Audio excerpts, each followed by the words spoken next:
Welcome back to Gateways, a Lifeline for a Lifetime. I'm your host, Joanne Sheehan. In this episode, we're getting to know three amazing team members who are deeply involved in supporting individuals with developmental disabilities and their families at Gateways.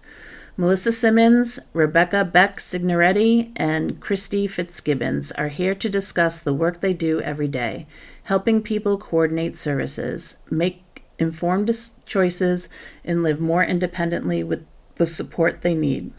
Melissa has been with Gateways for 2.5 years and currently serves as a service coordination manager in the Adult Services Department. She supervises both traditional and clinical service coordinators, offering guidance and support to ensure individuals receive the care they need.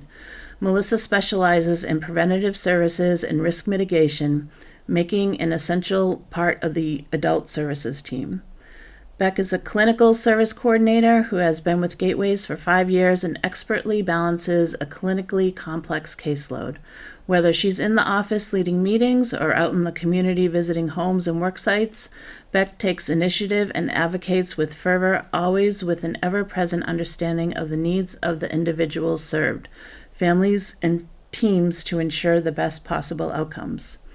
Christy is the director of our Participant Directed and Managed Services program with more than 25 years of experience in the field, in roles ranging from DSP to service coordinator. Christy brings a deep commitment to helping others lead empowered, self-directed lives. She often says, "It's not the disability that defines you, but how you meet the challenges it brings." For any new listeners, Gateways Community Services is a nonprofit organization that has served the Greater Nashua area for over 40 years. We support more than 28 individuals with developmental disabilities, children with developmental delays and autism, and aging adults. In our previous episode with Jillian Alexis, we discussed the high school transition process and how, at age 22, any eligible individual with a developmental disability can transition into adult services. Today, we're diving into what the next steps look like. There are two main service models available: traditional services and participant-directed and managed services, or as we call it in the meeting halls of Gateways, PDMS. So we're going to kick off with Christy. So Christy, I just want to ask, what is the planning process like when someone enters the adult system? So about 18 months before someone's going to transition, they start working with their service coordinator to identify what those services are going to look like when they come into adult services. They're going to identify whether they want to do a vendor model, whether they want to hire their own workers, and then they come to us from there. And then the traditional services team and myself work to get those services started. Okay, so are the individuals themselves and the families involved in deciding which service model they choose? Yeah, they definitely are involved. Whether you're in traditional services or PDMS, you're self-directing. It's just the level of self-direction that you're involved. So they're involved in every step of the way. Okay, so there's an introductory meeting of some sort. Yep. Okay. All right, perfect. And they can, so they're either introduced by the family support service coordinator, or they can call Gateways Community Services. So it can be both ways. So if they're already in services, their family support service coordinator will introduce them, if you will, to us in adult services, and then we'll work with them then. If it's someone that is brand new, coming in the door, never had services before, they'll go through our intake department. They'll go through eligibility, and then after that, they will come to us in adult services. Okay, so let's start by exploring traditional services. What are they, how they work, and what support looks like for adults receiving them. So, Melissa, Beck, you can hop in at any time. What are traditional services for adults with developmental disabilities? Well, traditional services can look like multiple things. And so At Gateways, we offer service coordination services, which is just helping them connect to resources in the community. We can help them connect to their local mental health centers, any medical physicians that they may need for medical management. If they're looking for housing, we can help support them with those applications. We can help support with Medicaid applications. And then if they need more services for residential, we can help them with working with vendors and locating an appropriate housing source. So whether it's a staffed residence or an EFC model home, we do that as well. So you said a lot there. I know, I did. So your responsibility as a service coordinator is to connect the individual to services in the community. So can you tell me a little bit about when you say residential? Mm-hmm. So what are residential services? So in some instances, staying at home is not the best or safest option for them. So we look to the community, and there are vendors out there that have different model homes. So an EFC is enhanced family care. So what that would look like is the individual could move into a home with another family. And be part of their family and live with them. There are other individuals that require more supports, and so we can look more towards a staffed residence where they may be in a home with other individuals, and there are staff that are coming in and out of the house 24 hours a day to support them. So and then as you get into the clinical model, then there's more restrictive places. But for traditional, those are the two biggest models that we have is EFC and staffed residence. Okay. So what about like day programs for individuals? Yes, we do have day programs as well. Thank you. Yes. And what do they look like? So there are different models of that. We have individuals that need like a full day program. It could be up to 30 hours a week where they're working with various vendors in the community, and it can be that they're going out with groups to do fun activities. They're going out into the community to learn daily living skills, banking, shopping, all of those kind of things. We have programs, vendors have programs that will offer employment support. So they'll have the individual have a job and have a staff with them to support them during the day. There's also a program that can come into the home and help them with doing things, in the house. So if they need help cooking meals, there are various programs. So there's the CPS program, which is one that does more in the community. SEP does the employment. Can you explain what CPS and SEP are, just for our listeners? Sure. CPS is Community Participation Services. Okay. So that's getting them more out into the community. SEP is Support Employment Program. And that's helping out with employment. And then CSS is Community Support Services, where they're still getting out into the community, but it's about building independent living skills. Okay. And so Gateways doesn't necessarily provide those direct services. It's the vendors. Correct. That's what our job is, to kind of assist our individuals in locating the appropriate provider or vendor for them. Okay. Connecting them to the resources in their community. Okay. So the ultimate goal there is to try and get the individual to be more independent. Absolutely. Okay. Always our goal. Okay. So you mentioned clinical services. What would the role or responsibility be for a clinical service coordinator? Is it different, or is it basically the same? It's basically the same. I'll piggyback on what Melissa said. You want to make sure our individuals are connected with a med provider if needed, therapists, and to make sure they have all the evaluations they need if they need them for services. Okay. What types of evaluations?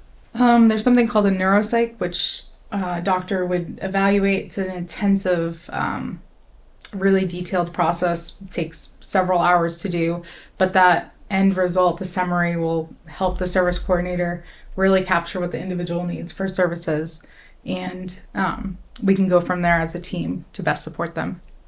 Diving a little bit deeper into the service coordinator role, do individuals get to choose their service coordinator?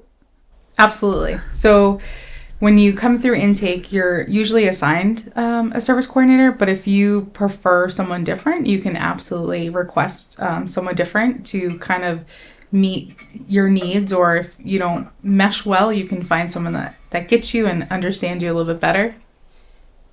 So yes, absolutely, they have the choice at all times. Service coordinators definitely tailor services to the individual needs. Do the individuals have a say in what types of services you are connecting them to? Absolutely. It's not one fits all. It's definitely tailored to the individual and what they prefer and need.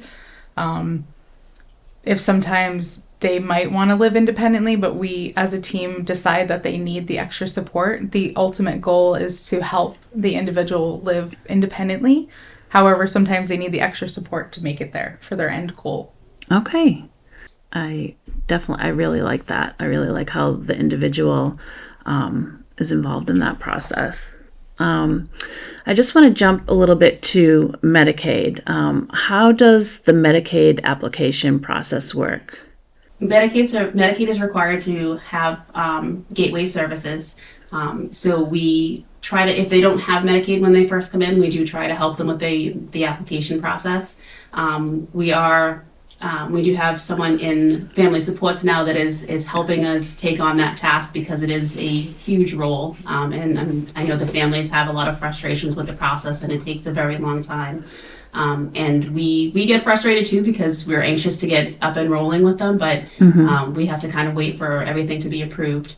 So fortunately, we have a new employee that her focus is going to be getting those Medicaid applications up and going for us, so we can focus more on providing the services and not having to wait for all that paperwork to come in. But it is a lengthy process, and individuals, like I said, are required to have a form of long-term care Medicaid in order to receive services from gateways. Okay. So when someone's applying for Medicaid, they need to have proof of income. They need to have proof of disability. All of those documents are viewed to determine eligibility. Okay. So with that said, it sounds like applying for Medicaid should happen sooner rather than later. So when should families start applying for Medicaid? A lot of time it's right at the same time that they're applying. Okay. And Melissa, you kind of answered my last question where I was going to ask if service coordinators help families navigate the Medicaid paperwork. So thank you for that.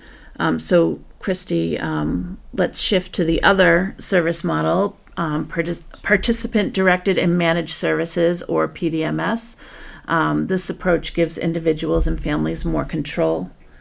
So let's take a closer look at how it works. Did you want to say something, Beck? Oh, okay, sorry. So what is the biggest difference between PDMS and traditional services, Christy?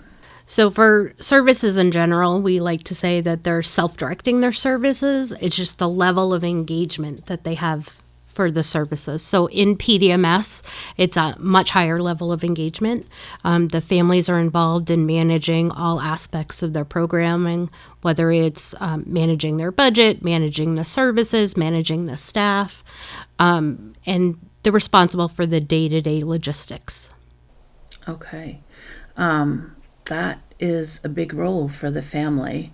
Do you find that most families can handle all of that?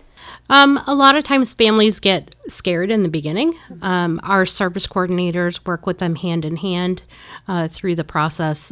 We can't say, this is what you're doing, this is how it has to be done every single day. That's their responsibility. But the way that we look at it is we're both sitting in a car, they're driving it, and we're the GPS that's guiding them. Okay, so they must have a lot of questions in the beginning. They do. They do. It's an ever-evolving process, so there's questions all the time. There also must be a lot of paperwork involved. There is. The families are responsible for multiple things for their program. They're responsible for doing the day-to-day training of their staff, making sure that the schedule is set. They're responsible for managing their budget. and connecting with their service coordinator about that on a monthly basis. But they're also responsible for submitting progress notes on how it's going. Is it going well? Is it not going well? What resources do they need? Things like that. Is the training like a Gateway standard training, or is the training from the family's aspect of caring for their son or daughter? So it's training the staff on how best to support their loved one, setting the schedule and training them on what those needs are on a day-to-day basis. Okay. All right. So tell me what the benefits are of a family managing their own program and budget. Can you give me like an example or? Sure. We get that question all the time. With the PDMS program, there comes a lot of responsibility, but with that, you have a lot of flexibility. Families can set the time that works best for their loved one. In traditional services, most of the vendors go from like an 8 o'clock to 3 o'clock time period. And we work with some individuals that don't work well at 8 o'clock in the morning. They might work better from, I don't know, like a 10 to 5 or, 11 to 6. So families are able to hire workers that can help them do those specific hours and the specific needs that they have. So what does the planning process look like in PDMS? So the planning process for us is pretty structured. When we have someone new that's coming in, we sit down with them and we do a person-centered plan of what they need for their supports. From there, we work with them to identify how they want those supports to be provided. One of the big things with PDMS and traditional services are the same, whether you're in adult services or PDMS services. It's who is providing the supports that are different. In the adult services model, they're all provided by a vendor. In the PDMS model, it's typically provided by staff that the families hire themselves. They work with us as Gateways in what we call a joint employer model. And the families do the day-to-day logistics and management of that staff, and Gateways does all the paperwork and behind the scenes, like everything with the IRS and maintaining benefits and things like that. But we work together hand in hand. Okay, so what would a typical budget look like for a family? So there's no typical budget because everyone's budgets are individually specific based on their needs. So if someone that needed a day program, we would identify, okay, how are those supports going to be provided? Are there additional levels of care that they need? We would identify rates of pay that they need based on the supports. Those rates of pay have to be clinically justified. From there, we would kind of take every piece of the supports that they need and create one individual budget that we would review and determine if those are the supports that they need.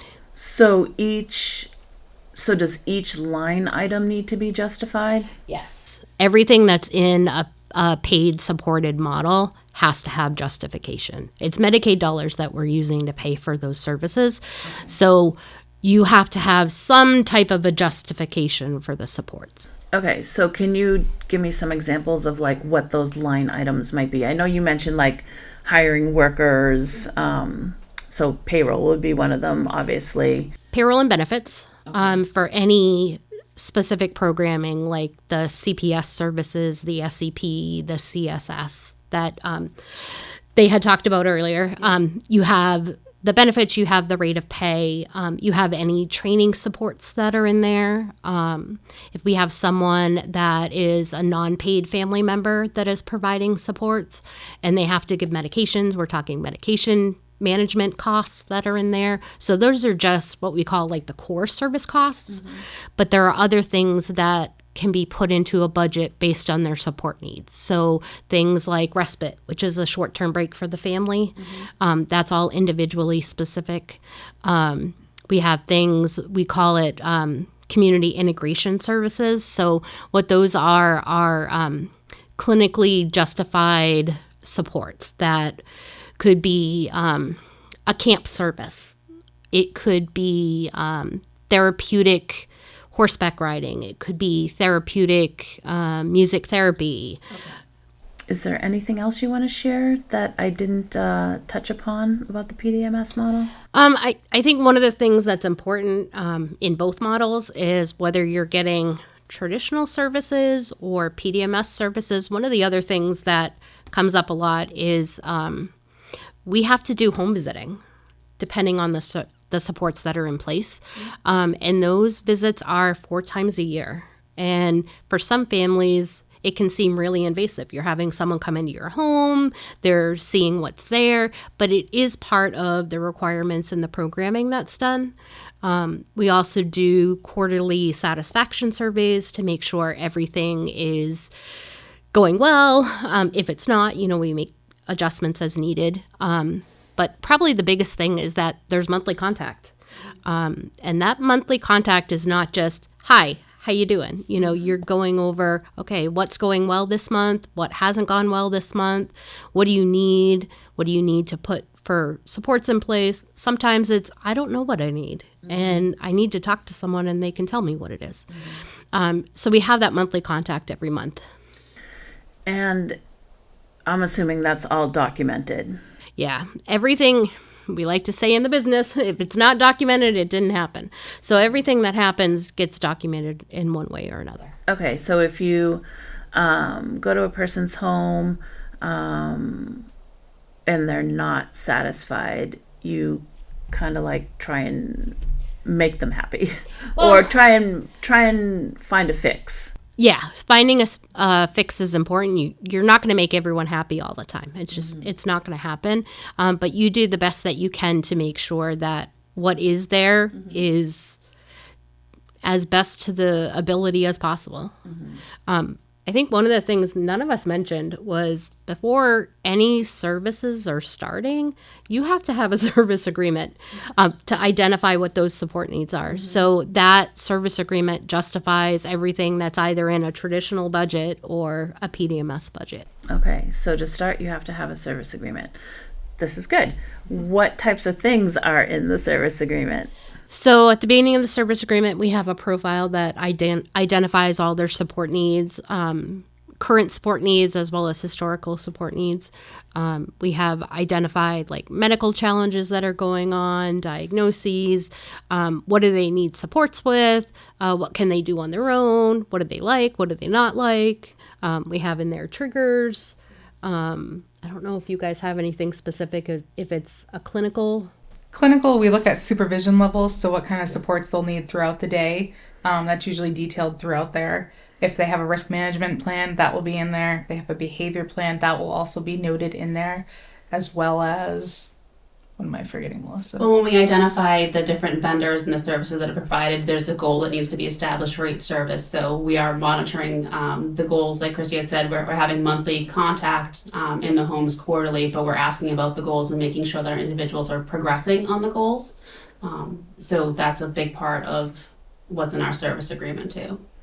So the service agreement is really for somebody new coming into services. This document is kind of like the kickoff to the, I want to say, person-centered planning, or does that come before? The service agreement comes from the person-centered planning. So this is kind of like, it comes from the person-centered planning. Okay. All right. So it's like a culmination of all the data that you've gathered. All right. And the service agreement, it's not static. It's dynamic, right? So things change along the way. So does that need to, how often does that need to be updated? So the service agreement is reviewed and revised at least annually. And then if changes happen throughout the year, they could be updated based on, okay, this change happened, so we need to put a new support in place. So all of those things can be changed anytime. All right, this wraps up the episode of Gateways, a Lifeline for a Lifetime. I'm so grateful to Melissa, Beck, and Christy for sharing their time and insight with us today. Their work truly makes a difference in the lives of the people we serve. Visit our website to learn more at www.gatewayscs.org.